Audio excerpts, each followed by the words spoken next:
ভারতে নতুন করে যারা যারা এমএলএ হয়েছেন, মুখ্যমন্ত্রী হয়েছেন, মুসলমান শাসক হয়েছেন, আপনাদেরকে অনেক অনেক শুভকামনা রইল। বাংলাদেশের পক্ষ থেকে আপনাদেরকে অভিনন্দন জানাচ্ছি।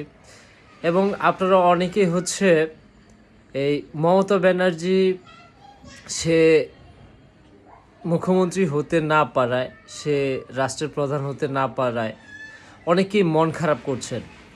আমি আপনাদের উদ্দেশ্যে একটু বলতে চাই যে মমতা ব্যানার্জি কে? মমতা ব্যানার্জি কে? আপনারা কি মমতা ব্যানার্জি হয়ে হয়ে মমতা ব্যানার্জির হাত ধরে তারপরে এগোবেন? আপনাদের কি মনে হচ্ছে যে ইসলাম মমতা ব্যানার্জি কায়েম করে দিবে আপনাদেরকে? গাজওয়াতুল হিন্দের সময় আপনাদেরকে কি মমতা ব্যানার্জি হেল্প করবে? আপনাদের কোনোভাবে কি মনে হচ্ছে এমনটা? এখন বলতে পারেন যে হ্যাঁ ভাই, আমাদের মুসলমানদের উপরে অনেক অত্যাচার চলবে, নির্যাতন চলবে, বিজেপি আসছে এই কারণে, মোদি আসছে এই কারণে মুসলমানদের। আরে এইটা কেন আপনাদের মাথায় রাখতেছেন না যে গাজওয়াতুল হিন্দের দিকে যাচ্ছে, দিন যত এগুচ্ছে গাজওয়াতুল হিন্দের দিকে এগুচ্ছে? এই কথাগুলো বলাতে অনেক ধরনের অনেক সমস্যা হতে পারে।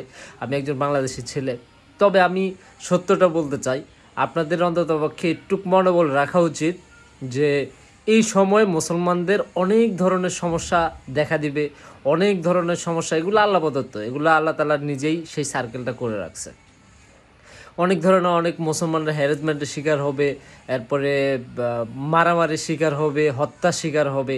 এই সময়গুলো আপনারা যদি মনে করেন যে না, জীবন পায়ের উপর পা তুলে বসে থাকবো, তাহলে তো ভাই গাজওয়াতুল হিন্দের আপনারা কোনো ধরনের অংশীদার পাবেনই না।